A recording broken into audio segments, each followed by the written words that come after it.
Muchas gracias al Instituto Interamericano por la Democracia. Un saludo a todos los participantes en este panel. Cuando el doctor Carlos Sánchez Berzaín y Beatriz Rangel tuvieron la gentileza de invitarme a este foro, yo pensé que íbamos a hablar de la situación haitiana y de soluciones a esa situación haitiana.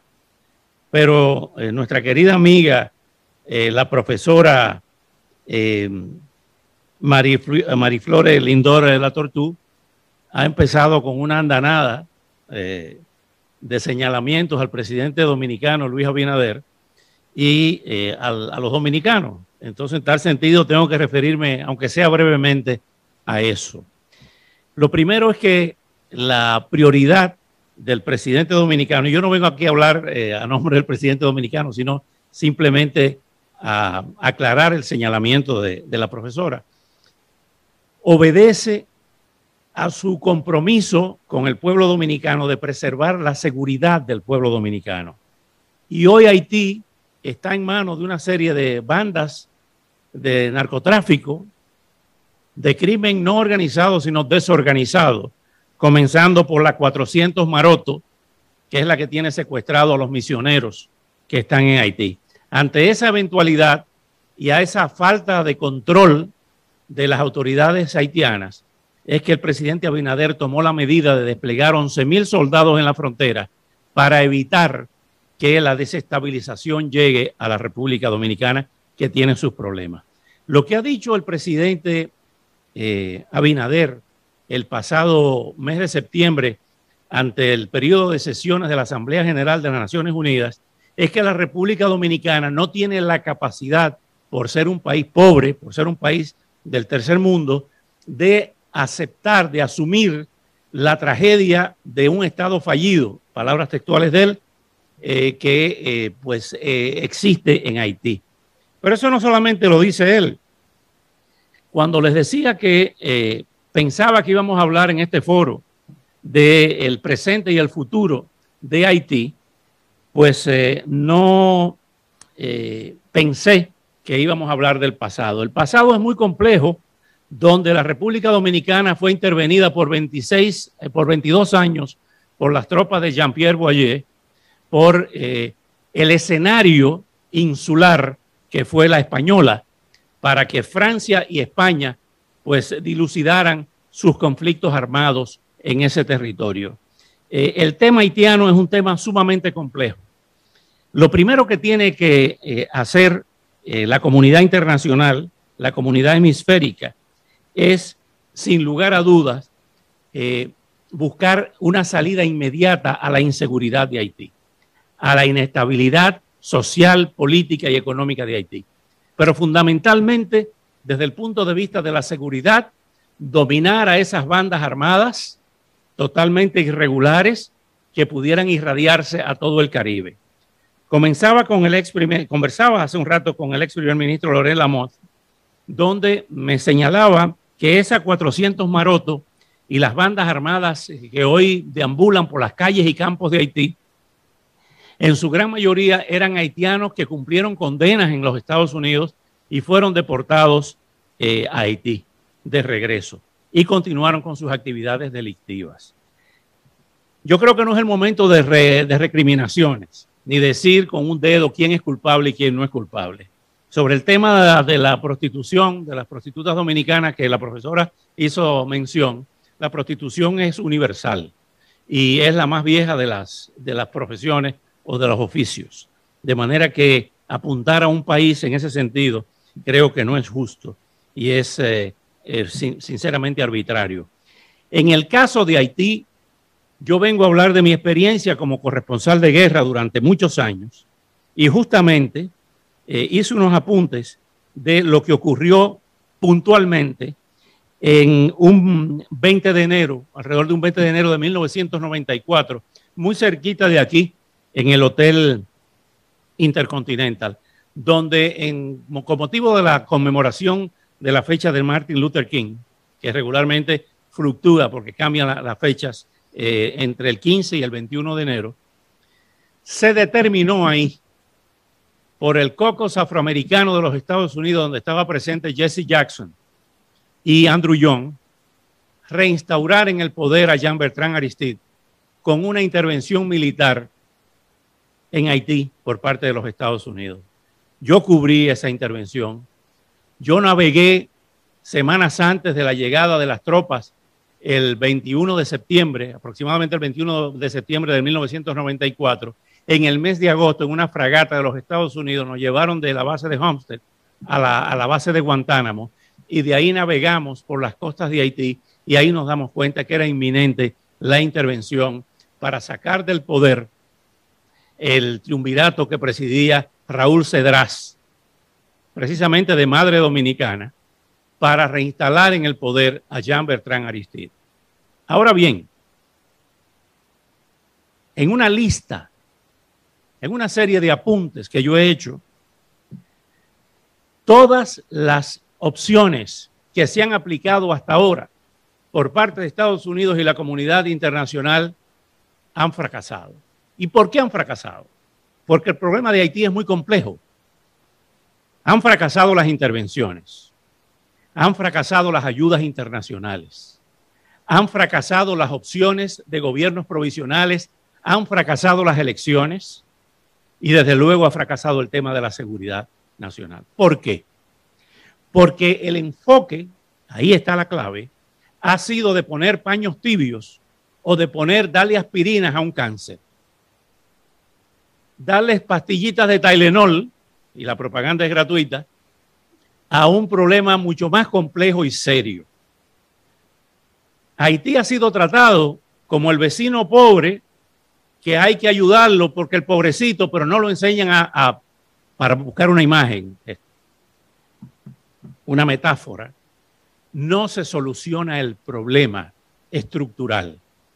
Ese fideicomiso con el cual estoy de acuerdo, pues simple y sencillamente tiene que tomar el toro por los cuernos y administrar Haití, supervisar o cambiar, si hay que hacerlo, el sistema judicial,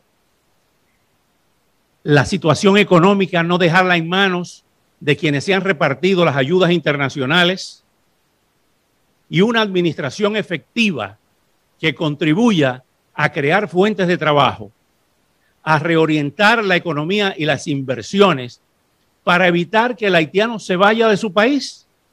Si no se combate la pobreza desde el punto de vista estructural y no coyuntural, nunca se va a solucionar el tema haitiano.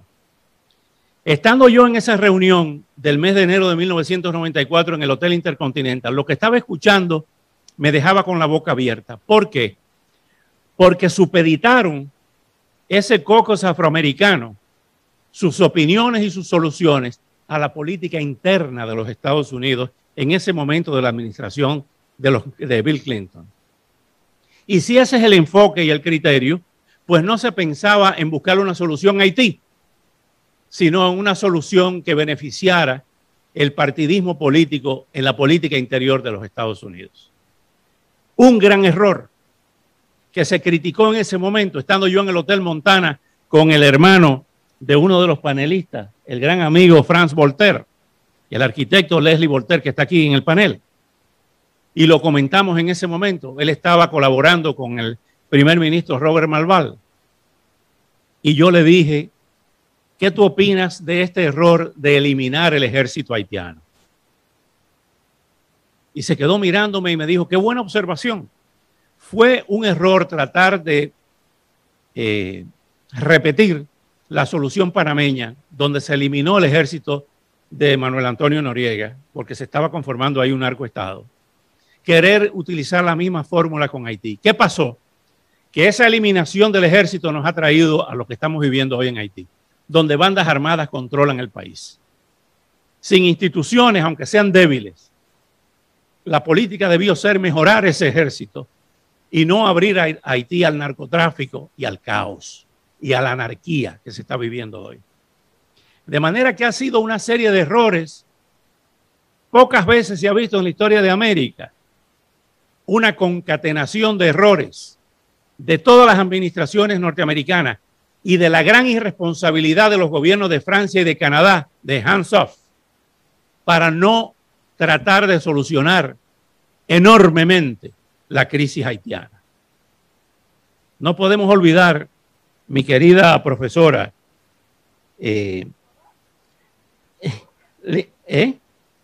Lindor Latortú, no podemos olvidar, profesora Latortú, que el origen de la pobreza haitiana, del pueblo haitiano, va mucho más allá del tema dominicano. La guerra entre Alejandro Petión y Christopher I devastó Haití. Y lamentablemente el triunfo de Alejandro, de las tropas de Petión, empobrecieron el Estado haitiano. La deforestación no la produjeron los dominicanos. De manera que esos factores, la multa que le puso Francia a Haití, que tuvieron que pagarla hasta el año 34 del siglo pasado, por decretar su independencia y para evitar que las otras colonias francesas como Martinica y Guadalupe se sublevaran, no fueron los dominicanos, fue Francia. Y hoy Francia no quiere asumir su papel histórico. De manera que este no es el momento de recriminaciones ni de señalamientos. Este es el momento de soluciones. Y la solución del pueblo haitiano viene con una labor coordinada de los buenos haitianos como ustedes y la comunidad internacional para sacar a Haití a flote y evitar lo que se está viendo hoy día, que una crisis haitiana desbordada se va a irradiar a todo el Caribe. Si a eso le sumamos la situación cubana, que es una situación desastrosa como nunca antes, lo que vamos a tener es a un Caribe inmanejable, si cabe el término. Y debemos recordar lo que fue la política norteamericana, y ahí están todos los documentos públicos, de los presidentes de los Estados Unidos a los gobernadores, a los primeros gobernadores norteamericanos en Cuba. Y de eso el profesor Carlos Alberto Montaner nos puede dar clase.